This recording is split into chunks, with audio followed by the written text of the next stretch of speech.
ತಾಂತ್ರಿಕ ವಿಶ್ವವಿದ್ಯಾಲಯದ ಕುಲಪತಿಯಾಗಿ 3 ವರ್ಷಗಳ ಅವಧಿಗೆ ನಮ್ಮ ರಾಜ್ಯಪಾಲರು ನನ್ನನ್ನು ನೇಮಕ ಮಾಡಿದರು.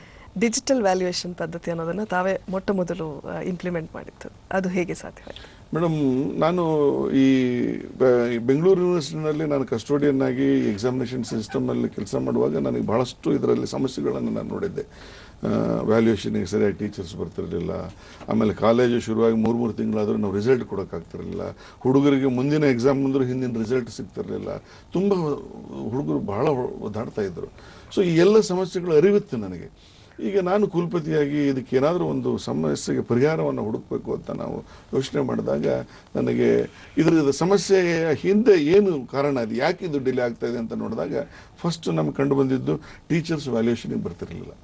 ಅದರಲ್ಲೂ ನೋಡಿ ಏನಾಗ್ತಿತ್ತು ಅಂದರೆ ನಮ್ಮ ಇಂಜಿನಿಯರಿಂಗಲ್ಲಿ ನಮ್ಮಲ್ಲಿ 32 ವಿಭಾಗಗಳಲ್ಲಿ ಕೋರ್ಸ್ಗಳಲ್ಲಿ ನಮ್ಮಲ್ಲಿ engineering mechanical, civil, electronics, computer, polymer, chemical ಈ ಥರದ ಆರ್ಕಿಟೆಕ್ಚರ್ 32 ಕೋರ್ಸಸ್ ಇದೆ.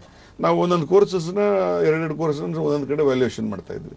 ಈಗ ನಾವು ಬೆಳಗಾಮಲ್ಲಿ ನಾವು ಯಾವುದೇ ಒಂದು ಎಲೆಕ್ಟ್ರಾನಿಕ್ಸ್ ವಿಭಾಗದಲ್ಲಿ ವ್ಯಾಲ್ಯೂಯೇಷನ್ ಸೆಂಟರ್ ಅಲ್ಲಿ ಮಾಡಿದರೆ ಈ ಬೆಂಗಳೂರಿನಿಂದ ಸಾಕಷ್ಟು ಜನ ಬೆಳಗಾಂಗೆ ಹೋಗ್ತಿರಲಿಲ್ಲ. ಅಥವಾ ಗುಲ್ಬರ್ಗದಲ್ಲಿ ಒಂದು ವ್ಯಾಲ್ಯೂಯೇಷನ್ ಸೆಂಟರ್ ಮಾಡಿದರೆ ಇಲ್ಲಿಂದ ಯಾರೂ ಹೋಗ್ತಿರಲಿಲ್ಲ. ಬೆಂಗಳೂರಿನಲ್ಲಾದರೂ ಒಂದಿಷ್ಟು ಜನ ಬರೋರು. ಅದರಲ್ಲೂ ಹೆಣ್ಮಕ್ಳು ನೀವು ನೋಡಿದರೆ ಕಂಪ್ಯೂಟರ್ ಸೈನ್ಸ್ ಮತ್ತು ಎಲೆಕ್ಟ್ರಾನಿಕ್ಸ್ನಲ್ಲಿ ಸಾಕಷ್ಟು ಹೆಣ್ಮಕ್ಳಿದ್ದಾರೆ. ಅವರು ಫ್ಯಾಮಿಲಿನ ಬಿಟ್ಟು, ಗಂಡ ಮಕ್ಕಳನ್ನು ಬಿಟ್ಟು ಯಾವುದೋ ದೂರದ ಊರಿಗೆ ಹೋಗಿ ಅಲ್ಲೆಲ್ಲೋ ಹೋಟ್ಲಲ್ಲಿದ್ದು 4-5 ದಿವಸ ವ್ಯಾಲ್ಯೂಯೇಷನ್ ಮಾಡುವಂಥ ಕಲ್ಚರ್ ಇನ್ನೂ ನಮ್ಮ ಹೆಣ್ಮಕ್ಳಲ್ಲಿ ಬಂದಿಲ್ಲ. ಹಾಗಾಗಿ ಸಾಕಷ್ಟು ಜನ ವ್ಯಾಲ್ಯೂಯೇಷನ್ಗೆ ಬರ್ತಿರಲಿಲ್ಲ. ಅವರು ಏನು ಬೆಂಗಳೂರಿನಲ್ಲಾದರೂ ಮಾತ್ರ ಮಾಡೋರು ಅಥವಾ ಅವ್ರ ಊರಿನಲ್ಲಾದರೂ ಮಾತ್ರ ಮಾಡೋರು, ಬೇರೆ ಕಡೆಗೆ ಹೋಗ್ತಿರಲಿಲ್ಲ. ಎರಡನೇದು, ಈ 40-50 ವರ್ಷಕ್ಕಿಂತ ಸೀನಿಯರ್ ಪ್ರೊಫೆಸರ್ಗಳು ಅವ್ರಿಗೂ ಒಂದು ಈಗೋ, ನಾನು ಆಲ್ರೆಡಿ ಪ್ರೊಫೆಸರು ಹೆಡ್, ನಾನು ಯಾಕೆ ಎಲ್ಲೋ ಹೋಗಿ ಯಾರದೋ ಕೆಳಗೆ ವ್ಯಾಲ್ಯೂ ಮಾಡಬೇಕು, ಬೇಕಾದ್ರೆ ನಮ್ಮ ಕಾಲೇಜಲ್ಲಾಗಲಿ ಅಥವಾ ನಮ್ಮ ಸಣ್ಣ ಬೆಂಗಳೂರಿನಲ್ಲಾದರೂ ಮಾಡ್ತೀನಿ, ಇಲ್ಲದಿದ್ರೆ ನಾನು ಹೋಗಲ್ಲ ಅಂತ. ಸೊ ನಮಗೆ ಸಿಗ್ತಾ ಇದ್ದಿದ್ದು ಈ ಒಂದು 30 ಮತ್ತು 40-50 ಏಜ್ ಗ್ರೂಪ್ ಕೆಲವು ಟೀಚರ್ಸ್ಗಳು. ಸೊ ಅದಕ್ಕೆ ಇವ್ರನ್ನ ಎಲ್ಲರನ್ನೂ ವ್ಯಾಲ್ಯೂಷನ್ ಬರಬೇಕು ಅನ್ನೋ ಮಾಡೋದಾದ್ರೆ ಏನು ಮಾಡಬೇಕು ಅಂತ ಒಂದು ಚಿಂತನೆ ಮಾಡಿದ್ವಿ. ಆವಾಗ ನನಗನ್ನಿಸ್ತು ಈ ಆನ್ಸರ್ ಸ್ಕ್ರಿಪ್ಟ್ಗಳನ್ನ ಒಂದು ಡಿಜಿಟೈಸ್ ಮಾಡಿಬಿಡೋಣ.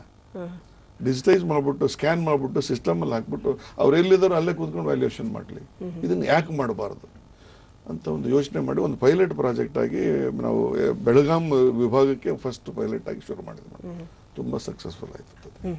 ಸ್ಪೋರ್ಟ್ಸ್ ಆಕ್ಟಿವಿಟೀಸ್ಗೆ ಹೇಗಿತ್ತು ಸಹಕಾರ?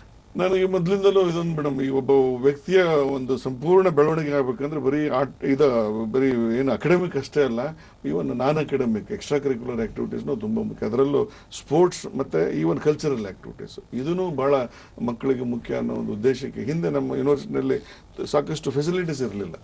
ಈಗ ನಾನು ನಮ್ಮ ಹೆಡ್ ಕ್ವಾರ್ಟರ್ ಬೆಳಗಾವಿನಲ್ಲಿ ನಾವು ಸ್ಪೋರ್ಟ್ಸಿಗೆ ಬೇಕಾದ ಎಲ್ಲ ಸೌಲಭ್ಯಗಳನ್ನ ಕೊಟ್ಟಿದ್ವಿ. ಜಿಮ್ ಮಾಡಿದ್ವಿ, ನೀವು ಇದು ಬ್ಯಾಡ್ಮಿಂಟನ್ಗೆ, ಶಟ್ಲಿಗೆ, even tennis international level tennis ಟೂರ್ನಮೆಂಟ್ಗೆ ಒಂದು ಟ್ರ್ಯಾಕ್ ಇದು ಮಾಡಿದ್ವಿ. ಸೊ ಇವತ್ತು ಸ್ಪೋರ್ಟ್ಸ್ನವ್ರಿಗೆ ನಾವೇನು ಹೇಳಿದ್ವಿ ಅಂದರೆ, ಈಗ ತಮ್ಗೆ ಗೊತ್ತಿರ್ಬೋದು, ಒಳ್ಳೊಳ್ಳೆ ಕ್ರೀಡಾಪಟುಗಳಿದ್ದಾರೆ, ಅವ್ರಿಗೆ ಎನ್ಕರೇಜ್ಮೆಂಟ್ ಇಲ್ಲ. ಬಟ್ ನಮ್ಮ ವಿಶ್ವವಿದ್ಯಾಲಯದಲ್ಲಿ ಸ್ಪೋರ್ಟ್ಸ್ನಲ್ಲಿ ಇರ್ತಕ್ಕಂಥ ಯಾವುದೇ ವ್ಯಕ್ತಿ ರಾಷ್ಟ್ರ ಮಟ್ಟದಲ್ಲಿ ಮತ್ತು ಅಂತಾರಾಷ್ಟ್ರೀಯ ಮಟ್ಟದಲ್ಲಿ ಭಾಗವಹಿಸಿದರೆ ಅವನ ಎಲ್ಲ ಖರ್ಚನ್ನು ವೇಟಿಗೆ ವಹಿಸುತ್ತೆ, ಎಷ್ಟೇ ಖರ್ಚಾದರೂ. ಈಗ ನನಗೆ ಬಹಳ ಖುಷಿ ಆಗುತ್ತೆ, ಮೊನ್ನೆ ನಮ್ಮದು ಒಂದು ಸ್ವಿಮ್ಮಿಂಗ್ ಟೀಮ್ 3 ಜನ ಹುಡುಗಿಯರು ರಷ್ಯಾಕ್ಕೆ ಹೋಗಿದ್ರು, ಅಲ್ಲಿ ಪಾರ್ಟಿಸಿಪೇಟ್ ಮಾಡಿದ್ರು. ಅವ್ರದ್ದು ಕಂಪ್ಲೀಟ್ ನಾವು ಎಕ್ಸ್ಪೆಂಡಿಚರ್ ನಾವೇ ಬೇರೆ ಮಾಡಿದ್ವಿ. ಸೊ ಮುಂದಿನ ದಿನಗಳಲ್ಲಿ ಯಾರಾದರೂ ಒಂದು ಪ್ರತಿಭೆ ಈ ಥರ ಒಂದು ಇದ್ದರೆ ಅವ್ರನ್ನ ಕಂಪ್ಲೀಟ್ ಅಡಾಪ್ಟ್ ಮಾಡ್ಕೊಳ್ಳಿಕ್ಕೂ ನಾವು ರೆಡಿ. ಇನ್ನು ಮಹೇಶ್ ಅಪ್ಪನವರೇ, ತಮ್ಮ ಸಮಾಜ ಸೇವೆಯ ಬಗ್ಗೆ ಒಂದೆರಡು ಮಾತು. ಮೇಡಮ್, ನನಗೊಂದು ಕನಸಿದೆ. ಈಗ ನಮ್ಮ ಎಂಜಿನಿಯರಿಂಗ್ ವಿದ್ಯಾರ್ಥಿಗಳಿಗೆ ಒಂದು ಉತ್ತಮ ಬದುಕನ್ನು ನೀಡಲಿಕ್ಕೆ ಏನಾದರೂ ಒಂದು ಸಹಾಯ ಮಾಡಬೇಕು ಅಂತ. ಈಗ ನೀವು ನೋಡಿರ್ಬೋದು, ಕಳೆದ 2 ವರ್ಷದಿಂದ ಈ ಸ್ವಲ್ಪ ಪ್ಲೇಸ್ಮೆಂಟ್, IT ರಿಸೆಷನ್ ಆಗ್ಬಿಟ್ಟು ಪ್ಲೇಸ್ಮೆಂಟ್ ಕಡಿಮೆ ಆಗಿಬಿಟ್ಟಿದೆ. ಅವ್ರಿಗೆ ಏನನ್ನಾದರೂ ಮಾಡಬೇಕು. ಮತ್ತು ಈಗ ನಮ್ಮಲ್ಲಿ ಇಂಡಸ್ಟ್ರಿನವ್ರು ತುಂಬ ಹೇಳ್ತಾ ಇದ್ದಾರೆ, the students are not employable, are 20% are employable ಅಂತ. ಸೊ ಅದಕ್ಕೆ ನಾನೇನು ಮಾಡ್ತೀನಿ ಅಂದರೆ, ಈ ಇಂಡಸ್ಟ್ರಿನವ್ರನ್ನ ನಾವು ಕರೆದುಬಿಟ್ಟು ಅವ್ರಿಗೇನು ಬೇಕು, ಅವ್ರಿಗೆ ಯಾವ ಥರದ ಇಂಜಿನಿಯರ್ ಬೇಕು, ಅವರನ್ನು ನಾವು ಪ್ರಿಪೇರ್ ಮಾಡಬೇಕು ಅಂತ. ಸೊ ನಾವು ನಾರ್ಮಲಿ 4 ವರ್ಷಕ್ಕೊಮ್ಮೆ ನಮ್ಮ undergraduate program syllabus design ಮಾಡ್ತೇವೆ, ಕರಿಕ್ಯುಲಮ್ ಡಿಸೈನ್ ಮಾಡಿದೆ, ಚೇಂಜ್ ಮಾಡ್ತೇವೆ. ಈ ವರ್ಷ 2014ಕ್ಕೆ ಬರ್ತಾ ಇದೆ. ಸೊ ಅದಕ್ಕಾಗಿ ಈಗ ಎಲ್ಲ ಇಂಡಸ್ಟ್ರಿನವ್ರನ್ನ ಕರಿತಾ ಇದ್ದೀವಿ. ನಮ್ಮ ಬೋರ್ಡ್ ಆಫ್ ಸ್ಟಡೀಸ್ ಚೇರ್ಮನ್ಗಳಿಗೆ ಹೇಳ್ಬಿಟ್ಟಿದ್ದೀನಿ, ನಿಮ್ಮ ಬ್ರಾಂಚಲ್ಲಿ ಸಿವಿಲ್ ಇರ್ಬೋದು, ಎಲೆಕ್ಟ್ರಾನಿಕ್ಸ್ ಇರ್ಬೋದು, ಕಂಪ್ಯೂಟರ್ ಇರ್ಬೋದು, ಮೆಕ್ಯಾನಿಕ್ ಇರ್ಬೋದು, ನಿಮ್ಮ ಫೀಲ್ಡಲ್ಲಿ ಯಾರು ಟಾಪ್ ಇಂಡಸ್ಟ್ರಿಯಲಿಸ್ಟ್ ಇದ್ದಾರೋ ಅವ್ರನ್ನ ಕರೀರಿ.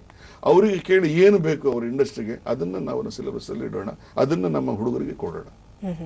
ಸೊ ಈಗ ನಮ್ಮ product should be accessible and acceptable to the industry. Okay. So ಆ ದೃಷ್ಟಿಯಿಂದ ಇಂಡಸ್ಟ್ರಿನ ಕರೆದ್ಬಿಟ್ಟು ಅವ್ರಿಗೆ ಬೇಕಾದಂಥ ಒಂದು ಕರಿಕ್ಯುಲಮ್ನ ನಾವು ಕೊಡ್ತಾ ಇದ್ದೀವಿ. ಮತ್ತು ಅದ್ರ ಜೊತೆಗೆ ಅವರಿಗೆ ಒಂದು ಇಂಟರ್ನ್ಶಿಪ್, ಈ ಮಕ್ಕಳಿಗೆ ಒಂದು ಹ್ಯಾಂಡ್ಸ್ ಆನ್ ಎಕ್ಸ್ಪೀರಿಯನ್ಸ್ ಬರಬೇಕು, ಇಂಡಸ್ಟ್ರಿನಲ್ಲಿ ಅವರಿಗೆ ಕೆಲಸ ಮಾಡುವಂಥ ಒಂದು ಸೌಲಭ್ಯವನ್ನು ನಾನು ಕಲ್ಪಿಸ್ಕೊಡ್ತಾ ಇದ್ದೀನಿ. ಮತ್ತು ಎಸ್ಪೆಷಲಿ ನಮ್ಮ rural engineering college students madam, ಈಗ ಬೆಂಗಳೂರು ಮೈಸೂರಿನಲ್ಲಿ ಹೆಂಗೋ ಅವರಿಗೆ ಜಾಬ್ ಸಿಕ್ಬಿಡುತ್ತೆ, ಬಟ್ ದೇರ ಸಣ್ಣ ಸಣ್ಣ ಹಳ್ಳಿಗಳಲ್ಲಿ ಬೇಕಾದಷ್ಟು, ಈಗ ಬೀದರ್, ಗುಲ್ಬರ್ಗ, ರಾಯಚೂರು ಅಂತ ಕಡೆ ಇಂಜಿನಿಯರಿಂಗ್ ಕಾಲೇಜ್ ಇದ್ದಾರೆ, ಪ್ರತಿಭಾವಂತರಿದ್ದಾರೆ, ಅವರಿಗೆ ಕೆಲಸದ ಒಂದು ಅಪರ್ಚುನಿಟಿ ಸಿಗ್ತಾ ಇಲ್ಲ. ಮತ್ತು ಅವರು ಇಲ್ಲಿ ಬಂದು ಈ ಕಾನ್ವೆಂಟ್ ಮಕ್ಕಳ ಜೊತೆಗೆ ಕಂಪೀಟ್ ಮಾಡೋಕ್ಕಾಗ್ತಾ ಇಲ್ಲ. ಅವರಿಗೆ language communication is a problem. So ಇವರಿಗೆಲ್ಲ ಈ ಕಮ್ಯುನಿಕೇಷನ್ ಸ್ಕಿಲ್ಸ್ನ ಹೇಳ್ಕೊಟ್ಬಿಟ್ಟು ಅವರೆಲ್ಲರಿಗೂ ಒಂದು ಕೆಲಸ ಕೊಡುವಂಥ ಒಂದು ವ್ಯವಸ್ಥೆಯನ್ನು ನಾವು ಮಾಡಬೇಕು. ನಮ್ಮ ಕಾರ್ಯಕ್ರಮಕ್ಕೆ ಆಗಮಿಸಿದ್ರಿ, ಬಹಳಷ್ಟು ತಮ್ಮ ಅನುಭವದ ವಿಚಾರಗಳನ್ನು ನಮ್ಮೊಂದಿಗೆ ಹಂಚಿಕೊಂಡ್ರಿ. ಇಲ್ಲಿಗೆ ಆಗಮಿಸಿದ್ದಕ್ಕಾಗಿ ಧನ್ಯವಾದ. ನಮಸ್ಕಾರ ವೀಕ್ಷಕರೇ, ನಾಳಿನ ನಾವು ನಮ್ಮವರು ಕಾರ್ಯಕ್ರಮದಲ್ಲಿ ಮತ್ತೆ ನಿಮ್ಮನ್ನ ಹೊಸ ಅತಿಥಿಯೊಂದಿಗೆ ಭೇಟಿ ಆಗ್ತೀನಿ. ಅಲ್ಲಿವರೆಗೆ ವಂದನೆಗಳು.